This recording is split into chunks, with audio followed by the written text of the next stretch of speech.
this deferred money is making me sick even more.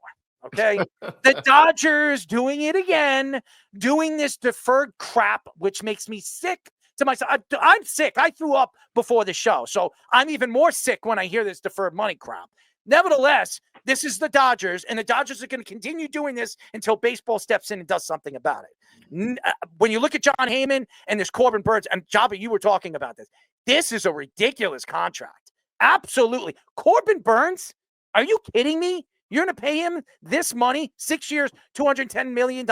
This is a guy, and Fish, we were talking about it this year.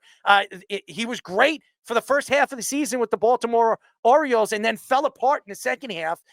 This is a guy that could fall apart in that second part of that contract. Now, there is an opt-out after 2 years.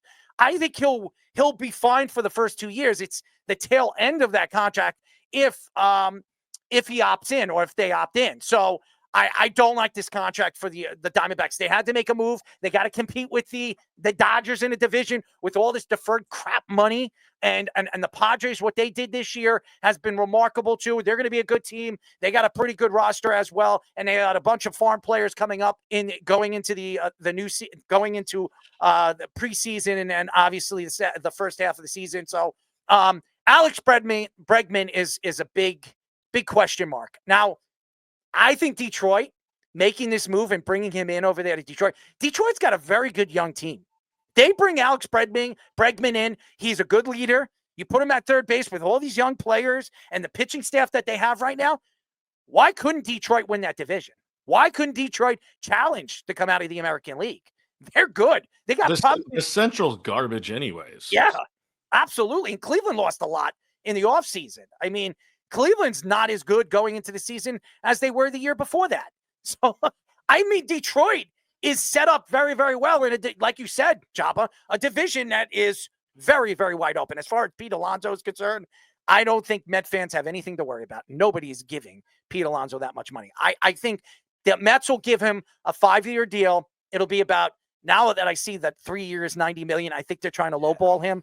I could see 5 years, 170 will get it done with Pete Alonso. Yeah, 3 years, I don't think no matter where he went, unless he was getting like $35 million a year, he was never going to take a 3-year deal from anybody. So the Mets obviously are going to have to up it, maybe a 5-year with an extra year or a 4-year with an extra year, something like that, where you could opt in, or maybe they could do what the Dodgers do and try to find a way to give him a lot and defer some money. But the Mets haven't done that kind of thing yet, except with Manaea's contract a little bit. But besides that, it's not ideal. As far as the Burnes one, it's very interesting because the Diamondbacks didn't really need the starting pitching as much because, like you said, Gallen is really good. They have Merrill Kelly, Brandon Pfaadt's very good. Like, they have enough to starting depth. I thought they were going to be a team more of a trade for an offensive piece, like maybe in for Tucker a little more. As far as Teoscar Hernandez, that's not surprising he goes back to the Dodgers. And Bregman with the Tigers, I think, is a great fit. They need offense in the worst way and some veteran leadership. No, I think they're all really great signs.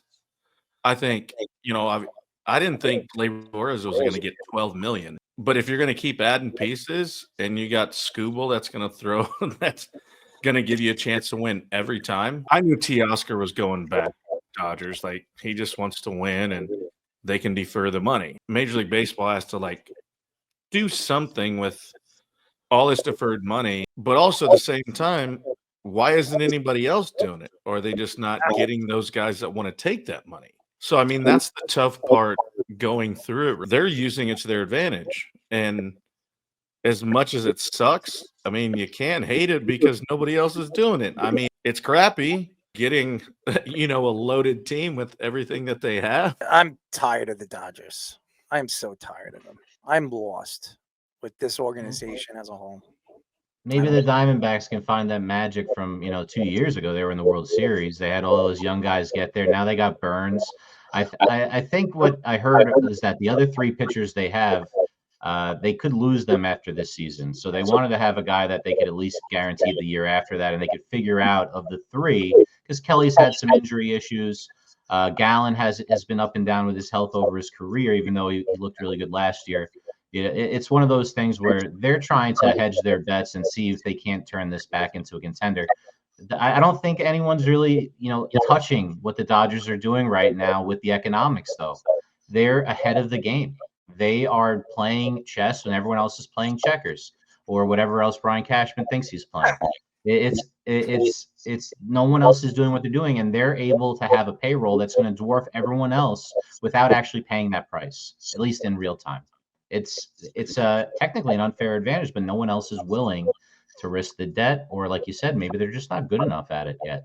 Yeah, well, I'm done. I'm done talking about the Dodgers. I let the LA shows talk about those deferred assholes. Excuse my language, but I can't stand that organization as a whole. I really, I'm not hating on it. I just don't like how they're working the MLB the way they are, and they're absolutely stealing players because of this deferred money crap.